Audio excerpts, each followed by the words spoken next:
Today I will continue to share Professor Au Ho-Nien's works and achievements.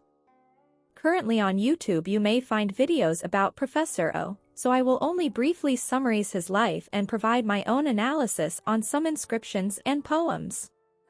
Au Ho-Nien was born in Maoming, Guangdong in 1935. In 1952, when he was 17 years old, he studied under the head of the Lingnan School, Shao Ang. Later, he introduced and promoted the painting style of Lingnan School to Taiwan and to the world. He has been participating in group exhibitions since 1956. After marrying Zhu Mulan in 1964, they began to have joint exhibitions as a couple, as well as Au's solo exhibitions. To 2020, he has held a total of 63 solo exhibitions and 8 joint exhibitions of 2 or 3 people. He published more than 30 books in total, including a collection of Au Ho-Nien paintings and Au's solo exhibitions of paintings. The universities in United States, South Korea, Hong Kong, and Taiwan awarded him a total of 8 honorary doctorate degrees in literature, art, and philosophy.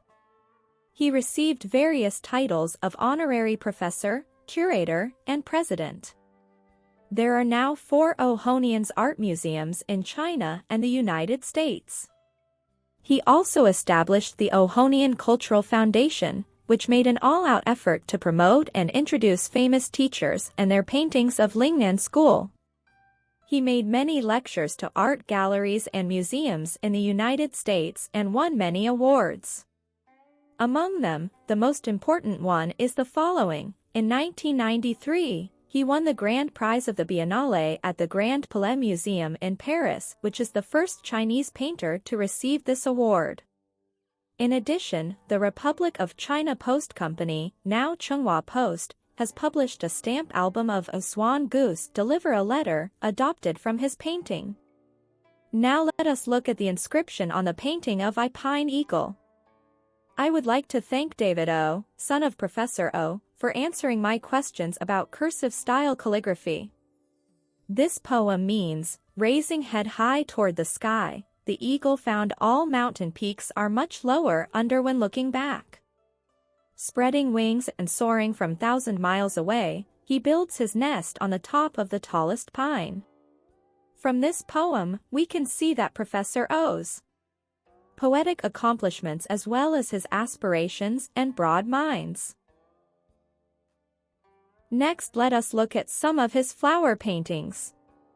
The first one he drew in 1978, titled A Prosperity with Noble Character.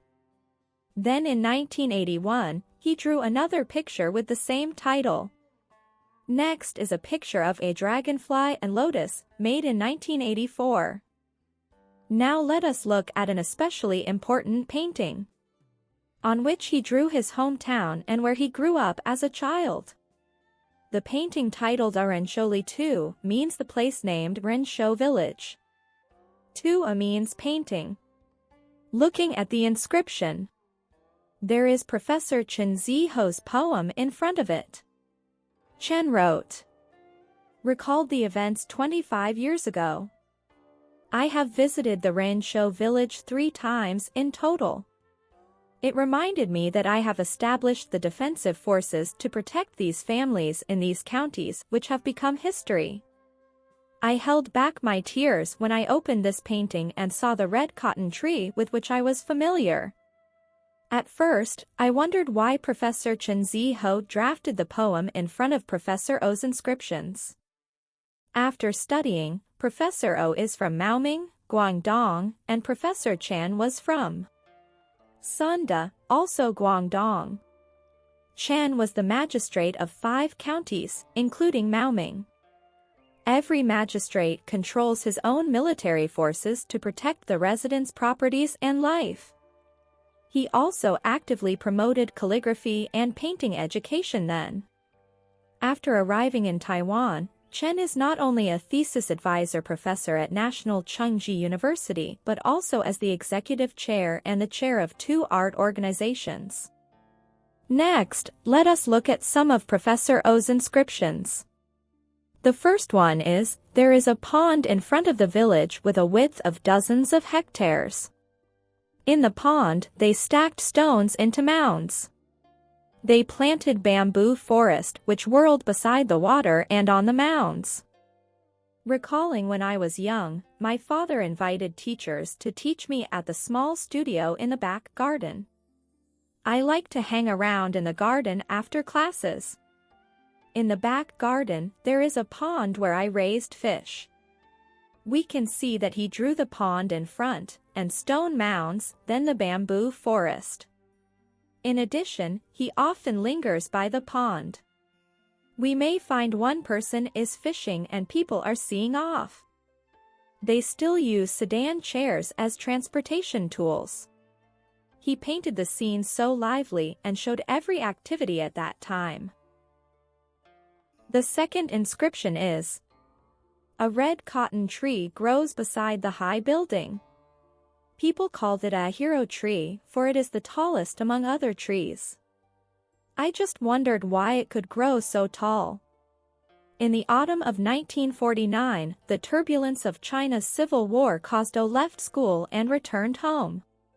Then the red cotton tree in the garden has grown as tall as the high-rise building. In the following spring, I moved to Hong Kong with my parents and young brother Cohen together. It has been 20 years already. I always dreamed of this tall tree. Later, I received a letter from my villager who said my hometown had already changed a great deal and can hardly recognize, only the red cotton tree remains. I really misses this tall tree next to the high building, and who knows how many more storms it can endure in the future. In the autumn of 1971, Ho-Nien, Ojia made this painting and recorded this inscription. One more inscription. When only 7 years old, I started learning a poem, titled Uziliguan, means, in a bamboo pavilion, by Wang Wei, one of the most famous artists and poets in the Middle Tang dynasty. The poem says Wang Wei sits alone in a secluded bamboo forest, playing gujin, a 7-stringed plucked instrument with 3,000 more years history, singing loud and versifying poems. No one heard or noticed him in this deep forest, only the bright moon irradiated his solitude. O admires the tranquility and elegance expressed in Wang Wei's poem, then mimics what Wang Wei did. Sitting alone in the bamboo forest for a long time. Even though he does not know how to play gujin, drawing pictures was his aspiration as well as his most favorite hobby. Owing to his obsession with drawings, he could not help but draw. Now, another poem by Wang Wei continued to influence O's saying. Fortuitous work by Wang Wei. People praised my poems which carried over from my past life, but I think I should be a painter in my past life. O said he dared not to say that he was a painter in his pre-life as Wang Wei said. It hinted that O felt he was a painter in his pre-life. From these inscriptions, we may learn that O's artistic talent should be innate. He later studied extremely hard, continued sketching, reciting ancient poetry and classics diligently. Then he incorporated his innovative ability into his poetry, calligraphy, and paintings, and receives high achievements today. I believe the praise to Wang Wei that there is a painting in his poetry, and poetry in his painting also becomes one of O's lifelong goals when draw.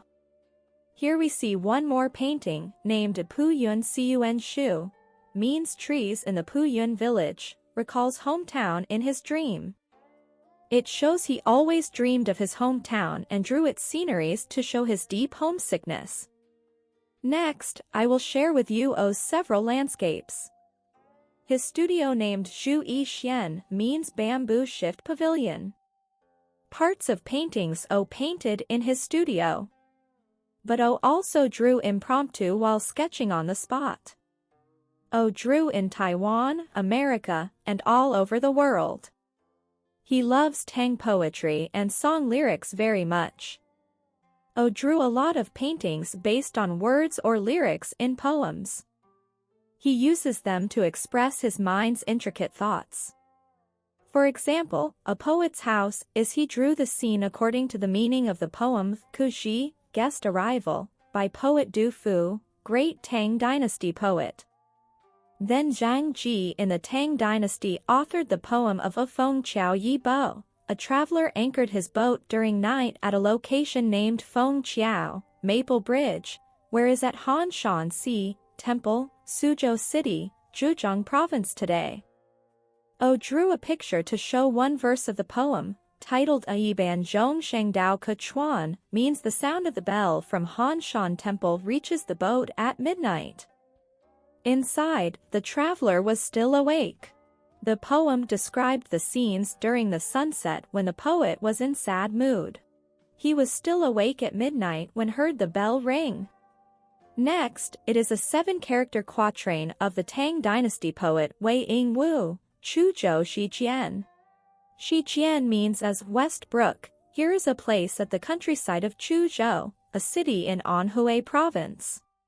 The last 2 verses mean, the tide in the spring mingled with rain makes rapid waves during night. There is a lonely boat docking freely by the ferry crossing in the countryside and no sailors showing. O drew this painting, titled Yi Du, Wild Crossing, Lonely Boat. Next, there is O Jiangshui River Snow, by Lu Zongyuan of the Tang Dynasty. The poem, no birds fly over 1,000 of mountains, no human's footprint shows in thousands of paths, a lonely boat has an old man with straw-made raincoat and hat on. He is fishing alone on an icy river when snowing. O's painting, titled A Han Jiang Diao Shui, Angling in the Snow. Finally, there is a poem by Chen Fu, a literatus from the Yuan dynasty. O drew a painting of Misty Temple, titled Yanxi Wanzhong, Misty Temple with Evening Bell, which is the same title as the poem by Chen Fu. In the summer of 1976, O came to the United States. He drew a painting of the Grand Canyon and made an impromptu sketching of Yosemite National Park, California. Later in 1979, Ambassador and Mrs. Drumright arranged a solo exhibition at the San Diego Museum of Art for him. He later went to Yosemite again. Then he visited the Black Hills, where the famous statues of the 4 presidents of the United States located, as well as Virginia Great Falls Park. In addition, when O admired certain ancient literati or scholars, he would draw them. For example, the 7 sages of the bamboo grove, Li Bai, Su Shi, and more. He admired Su Shi very much. One calligraphy in the first page of his album, to popularize calligraphy and painting to people all over the world. This is based on Su Shi's poem Xu Apricot Flowers. The content of the poem means, there are 2 distinguished and admirable families in south of the lower reaches of the Changjiang. One is Wang Dao and the other Xia, and in Dong Jin Dynasty, 317 to 420. Both promote the Chinese calligraphy and painting to people all over the world. Owing to the rainy season during plums ripe, that is June to July in south of Chongjiang, moisture will make the colored parts of the paintings look darker. However, it makes Xu paintings look better, because he always uses dark ink and only very few colors on his flower paintings. Now, look at the figure painting on the left. The title means Dongpa writes inscription on the wall. O drew this painting in 2011. Su Shi, also known as Su Dongpa. He inscribes on the painting that I wish you a long life. We can share the beauty of the moon spiritually, even when we are thousands of miles apart. We can see that O drew this character so vividly, and we can almost see that Su Dongpa is inscribing on the wall as in front of us. Next, we can also see 2 paintings by Professor Au Ho-Nien at the San Diego Chinese Historical Museum. One is a landscape he gifted to Professor Catherine Eu Cho Wu and Mr. Su Yu. The other is only to Professor Wu. Professor Wu donated both to the museum. In addition, in the preface of the album, I found a sentence stated that San Diego Museum of Art paid a good money to collect several of Au's paintings. I then looked for these paintings. As a result, I found two pictures, one with a mountain view, the other is a rooster and a hen. The San Diego Museum of Art purchased these two paintings in 1977 from a person named Shu Park-chan, Santa Clara, California. Later, I asked David if he knew this person. As a result, he told me that his name was Chen Shubo, a professor at Santa Clara University and the founder of the International Technological University CA Santa Clara. He was a painting student of Professor Au in 1976, once he went back to Taiwan to teach at Taiwan University from 1976 to 1978, about. Therefore, I speculate that he was the primary contact with the San Diego Museum of Art to coordinate for Professor Au's solo exhibition in 1979. That is why Shu Park-chan's name showed. According to David Au, a painting with a pair of horses should also collected by the San Diego Museum of Art. However, I have not found out yet. After that, I went to visit Professor Au in January 2023. I saw a painting with a long inscription hanging on his wall. This painting is worth mentioning for the inscription touched me deeply. Thanks to David who supplied me with 4 detailed photos. The inscription means I randomly made a painting with cold snow-covered high mountains. Vice President of the Republic of China, Xie Dongmin, style himself as Chiu Shang, gifted this painting to the governor of Arizona, Raul H. Castro when visiting the United States in August 1975, 43 years ago. Unexpectedly, in the winter of 2018, I saw the painting in an auction house. I then bought it back with expensive dollars to comfort myself, the elderly 84-years-old man's heart. I guess that the descendants of Governor Castro did not understand the Chinese inscriptions, which is why Au found the painting in auction. Every artist's works are like their own children, are parts of their lives. I hope everyone can cherish the most beautiful treasures in human culture and hope everyone owns paintings will preserve these paintings forever. In the next issue, I will introduce the painter Chu Mulam. Stay tuned.